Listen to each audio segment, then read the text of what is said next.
จูดเห็นยังอันนั้นน่ะ เฮ็ดชวน จูดเห็ดชวน โดย ไผสิขุดให้เจ้าน่ะ ก็ผู้มาอยู่นำนี่แหละขุด โอ้ผู้มาอยู่นำเพิ่นสิขุด เสียม เสียมก็บ่มี ก็บ่มี ในไหนเตียงเพิ่นเอามานะบ่ ยัง มื้อนี้เพิ่นค้าหยังเพิ่นยังบ่มานี่ จักแหละ บ้านเจ้า เขาไปติดตามเพิ่นเบิ่งกับบ่ทันได้คำ อ๋อ ติดตามเพิ่นแล้วก็เพิ่นเอามาส่งตัวคำนี่ก็เป็น โดย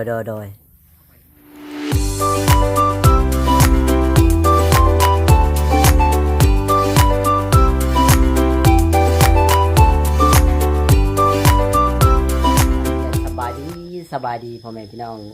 มื้อนี้ก็อยู่กับท่านหมออีกแล้วพี่น้องคนเก่าคนเดิมเนาะมื้อนี้ทางเบาจ่อยก็ได้เดินทางมาถึงบ้านถึงเรือน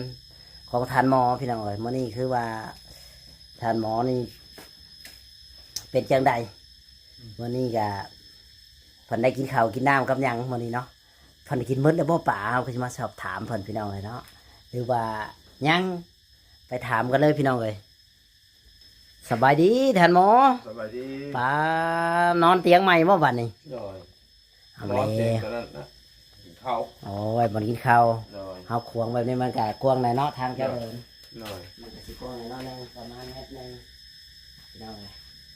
มันก็สิควงมันก็สิแคบแน่เพราะว่าเฮือนทันบอกกะดินมันจำกัดเนาะ โดย มันก็สิเอาคันสิว่ากวงกว่านี้ก็บ่ได้พี่น้องเอ้ยดินมันจำกัดมันก็ตามดินเฮาเนาะ โดย ตามโค้งตามดินจำนี้ก็ดีเลยเนาะได้จำนี้ก็ได้ โดย นี่แหละพี่น้องเลยทานหมอเป็นในไรคือโซคือเศร้าแหละฮะ นั่งอยู่ไปนี่นะ นั่งอยู่ไกลบ่บ่มีแขกคนเข้ามาบ่มื้อนี้นะ อืม บ่มีเลย ยังบ่เห็นไผ ยังบ่เห็นไผเลยโอ้กินข้าวกับหยังมื้อนี้นะ กับปลากับปิงปลาตัวนึง อ๋อกินหมดแล้วบ่ปลาน่ะ ยัง เอาแล้วเดี๋ยวว่ากินหมดเลย ยัง ปลาตั้ง2 โลได้กินหมดนี่บ่ว่าดอกว่าหมอ ยังเนาะโอ้ยังเห็นดินอยู่ได้สันคิดว่าหมดเลยบวยังดี ยังมีเสียงดินอยู่เนาะ โดย ลูกนำมานอนอยู่ข้างนอกบ่บัดนี้ เป็นนอนอยู่นอก โอ้เจ้านอนข้างในนี่ ใน แต่ว่าเตียงนี่เอาไว้กินข้าวกินน้ำเนาะ กินน้ำ ไม่ว่ามันพอดีนั่งอะนะ อยู่นั่ง แบบนี้ก็ให้เพิ่นมานอนนี่แม่เพิ่นก็บอกอยู่ว่าให้ลุงมานอนข้างนอกได้บ่เดี๋ยวค่อยว่ากันก็ยังบ่ได้บอกเพิ่นฮู้จักเฉยเพิ่นมานอนข้างนอกเฉยไม่ว่าอย่ามามันเกะกะเวลาทานหมอลูกหันลูกนี่อะนะ โดย นี่แหละพี่น้องเลยดีก็สมเชยแหละทานหมอก็ได้ไหนปลูกแล้วว่าสวนผักสวนหญ้านะ ยังก็คือสิซับมันนี่แหละ สีซับมันนี่บ่ ก็สิซับมัน อ๋อสีซับสีเขียวตัวไหนมันบ่ใหม่กับเผาบ่ เผาไปน้ำจุดไปน้ำตะลุม ไม่ได้เขียนมา ก็ได้เสียม ก็หาได้เห็ดดามโจกดามเสียมพวกพี่น้องเห็ดดามโจกดามเสียมเนี่ยป้ามีแต่ของใหม่ โดย ๆพี่น้องเลยยิ้มเชยทานหมอนี่เล็บก็จะลืมตัดเด้อ โดยอาบน้ำตะก้อน ยังไม่ได้อาบน้ำบ่นี่นะ ยังแหละ เอาแล้ว อาบน้ำ ไปสีคือบ่อาบแต่เช้าเทะ ย่างลิ้นย่างเลาะลิ้นไปนี่นะ บ่ได้ช่วยบ่หน้าตานะ ซอยสวยอยู่ ถูแขวน้ ถูแถวน้ ำโอ้เนี่ยว่าบ่ถู ำแถวน้ ถูแขวน้ำหยังน้ำนี่แหละ ำโดย จะได้สะอาดสะอ้านตัวเองเห็ดหยังก็ได้ทันหมอเอ้ยนี่แหละกันได้มีคนหักคนหอม โดย คนหักคนแพงอยู่ใช้ก็อยู่ได้การเหตุแต่คนบ่หักบ่แพงอยู่ใช้ก็อยู่บ่ได้แล้ว โดย ความดีมันก็มีเนาะ โดย นี่แหละชีวิตของคนเอาไปยังไงท่านหมอก็คือว่าอยู่แบบนี่กันเนาะอยู่ในป่าในดงนั่นแหละพี่น้องแต่เรื่องคนอยู่ดีจำเป็นต้องอยู่ในแบบนี้เนาะท่านหมอเนาะ โดย ว่างๆกะย่างลิ้นเนาะออกกำลังกาย ย่างลิ้น ย่างลิ้นเจ้าของเตียงเพิ่นบ่ได้มาถามเรื่องเงินบ่นี่ หม้อเลย ถ้าเพิ่นมาบอกเพิ่นให้เด้อ โดย เดี๋ยวบ่จอยเขามาสิเอาให้เพราะว่ามื้อนี้บ่จอยโทรหาเพิ่นแล้ว เพราะว่าเพิ่นอยู่ป่าเพิ่นว่ามือใหม่ก็ได้เพิ่นบอกบ่จอยอะนะ ช่วย อืม สวนคนละ เพราะว่าบ่จอยมาคู่มืออยู่แล้วบางคันบ่ได้มาก็เว้นมือซื่อๆบ่จอยบ่ได้มาฉำนั้นแหละ โดย แต่ทีแรกบ่จอยว่าสิเอาเงินไปให้เพิ่นแล้วเพิ่นโทรไปหาเพิ่นแล้วเพิ่นบ่อยู่ถ้าเพิ่นมาถามก็บอกเพิ่นให้เด้อ โดย เดี๋ยวบ่จอยคอยเอาไปให้ เพราะว่าบ่จอยก็ยังสิไปคุยกับเพิ่นอยู่ โดย นะอืมบ่จอยบ่ตัวดอก แต่ว่าบ่จอยเงินอยู่นำบ่จอยนี่แหละ อยากให้เพิ่นอันนั้นเพราะว่าเฮาไปมื้อใดเพิ่นก็บ่อยู่เด้เพิ่นไปเฮ็ดเวียกช่วงนี้ยามเวียกเนาะ ยามเวียกแล้วช่วงนี้เห็ดหัวสวนแล้ว ยามเวียกยามงานพี่น้องเอ้ยเฮ็ดหัวเฮ็ดชวนเฮ็ดไร่เฮ็ดนาว่าไป นี่แหละคนเฮาเนาะถ้าบ่เฮ็ดก็บ่ได้กินเห็นหยังคือกัน นี่แหละท่านหมอดูปลูกดูพังก็ได้กิน โดย เฮาปลูกเองพังเองเฮาก็ได้กินเฮาบ่มีไร่บ่มีนาคือหมู่เฮาก็ปลูกผักปลูกหญ้า โดย เพิ่นให้ปลูกมีโอกาสก็ปลูกไปโลด โดย ได้หลายเฮาก็แบ่งกินแบ่งขายแบ่งใช้นั่นแหละไผมาก็ได้กินน้ำโอ้ท่านหมอใจดีแท้ว่ะ โดย คันได้หลายปลูกหมู่ก็ขอหมู่ขอให้กินอยู่บ่นี่ ให้กิน เอาเลยนี่แหละ ต้องคอยเก็บคอยกวดน่าสิดินดีอยู่ดอกน่าสิได้อยู่ดอกเพราะว่าเขาปลูกหยังก็น่าสิเป็นอยู่ โดย คิดว่านะคะแนนเขาดูแลมันได้ โดยไล่อยู่แล้วมันก็งามอยู่ดิน อืม เป็นโดนเป็นหยัง มันเป็นโนนเป็นหยังไปแหละดินมันก็สีงามมันก็สีเกลี้ยงสีอันนั้นอยู่หรอกพี่น้องเลยก็อยากให้ทานหมอ เบิ่งไปนี่แหละพี่น้องเลยจังใดก็ได้ มันยังสิได้กินได้อยู่น้ำหมูนั่นแหละทานหมอเลยเจ้าก็พยายามเห็ดห้วยชวนน้ำเพิ่นนั่นแหละออกกำลังกายเรื่อยๆการออกกำลังกายมันก็สีดีสำหรับทานหมอ แหละแทบน้อยคันหาบ่ออกกำลังกายมันก็บ่ได้ โด เนาะ ยโดย ร่างกายเจ้าก็สิบ่แข็งแรง โดย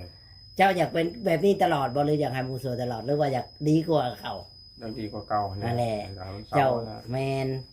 ไผสิอยากให้มันเป็นแบบนี้ช่วยตัวเองได้ดีที่สุด โดย หากินด้วยมือตัวเองด้วยปากตัวเองนี่ได้ที่สุดดีที่สุดแหละ โด ท่าน ย น้อย โดย อืม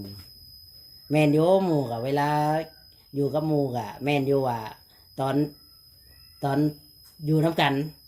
ได้อะนะบัดเพิ่นมีของเพิ่นเลยได้เพิ่นไปไผสิมาเฮ็ดให้เจ้า โดย แม่นละว่า โดย เจ้าก็อยากดีเป็นของตัวเองหยังคือกันเลยแต่หมอสู้ต่อไป ชีวิตของคนเฮามันก็ต้องแบบ ถึงมันสิ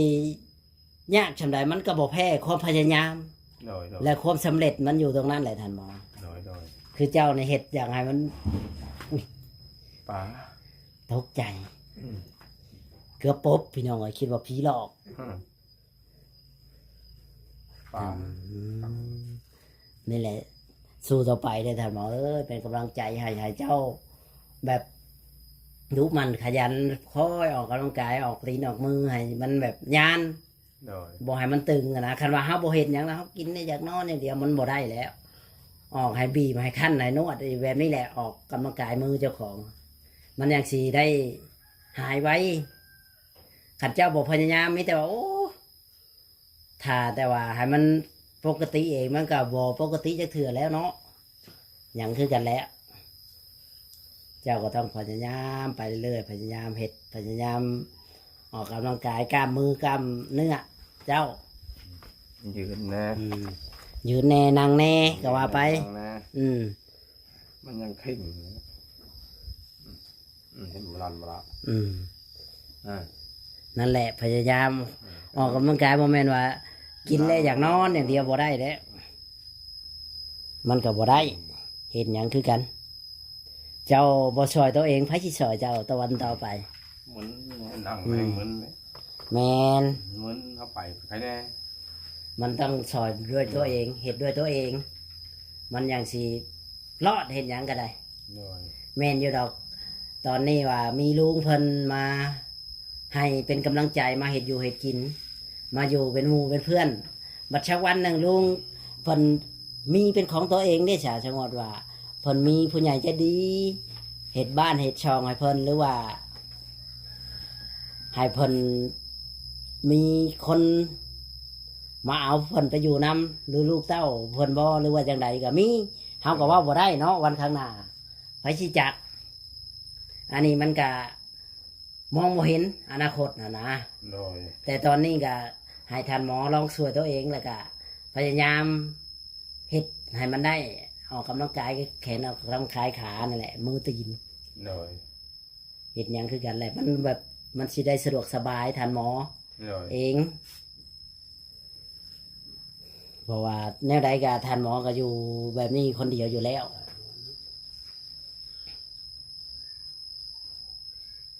นอนนั่งยืนอหยังอีกอันนี่นะ ปวดเลย ปวดเรื่องไหนนะมันปวดขนองบ่ โดยป อ๋ ว อ ดปวด มันปวดเอ็นขนองเนาะ ปวดมันเข่ง อืม มันเข่ง มันปวดมันเข่งแบบว่ามันเห็นอย่างมันก็อึดอัดเลยเนาะ โดย อืม มันอึดอัดเดียวนี่กัน แบบว่าแต่ละมือแต่ละเว้นนี่อึดอัดบ่ในสำหรับตัวเอง อึดอัดอยู่เลย อ๋อ มันยังหมดสบายมันอึดอัดมันเข่ง อืม มันยังบ่แข็งแรง ยังบ่แข็งแรงยังบ่อันนั่นเนาะ โดย มันก็สิอึดอัดแน่น้อยหนึงเพราะว่ามันก็เผื่อมันสิปกติคนเฮามันก็ใช้เวลาคือว่าแหละเห็นอย่างคือกันเลยท่านหมอเอ้ยมันก็ใช้เวลานนนานจังไหนก็สู้คนเฮาต้องมีความสู้เลยมันยังได้เห็นอย่างก็ได้ ถ้าเฮาบ่สู้มันก็บ่รอดแม่นแล้วว่าท่านหมอ โดย สู้แล้วเพราะว่าเมื่อนี้เฮาสู้ไปเมื่อหน้าเฮาดีขึ้นมาเฮาก็ต้องเฮ็ดช่วยตัวเองได้เฮ็ดตัวเองให้ดีที่สุดนั่นแหละอย่างสิสะดวกสบาย เจ้าก็เฮ็ดอยู่ให้กินของตัวเอง ต้มกินตลอดบ่น้ำใน ต้มแล้ว น้ำในต้มตลอดเนาะต้มกินเฮ็ดกินหวานไปน้ำเห็ดหนานพักก่อนเด้ออย่างหวานจะเอาไปบงมันอย่างสีได้ โดยโดย กิน ถ้าเฮาบ่เห็ดแบบนั้นบ่ได้กินอันนะมันก็สิบ่ได้กินเพราะว่าเฮาต้องเห็ดต้องบงเห็นบ่ครับบงเป็นหนานแล้วก็เมื่อวานนายพริกอะเอามาพริกที่บ่เจอชื่อนั่นแหละเจ้าก็ไปเอาเม็ดมันแล้วก็เอานะเอาเปลือกมันกินนี่ได้ โดย แล้วก็ไปหวานไว้ เจ้าสิได้กิน แล้วปลูกพอได้กิน10 ต้น20 ต้นก็ว่าไปถ้ามันออกไม่แพร่ลูกแล้วมันก็ได้หลายอย่างก็ได้ โดย นั่นแหละมันก็สิได้กินสิได้สะดวกสบายตัวเอง เพราะว่าทางทานหมอก็